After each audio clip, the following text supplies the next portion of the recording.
Streghe, racconti dal scuro.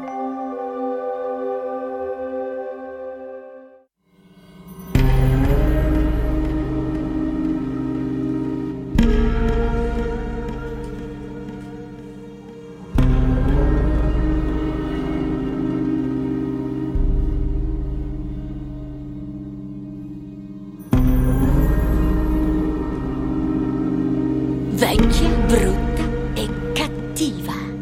La strega è una donna tra le altre donne e la sua unica colpa è quella di essere nata.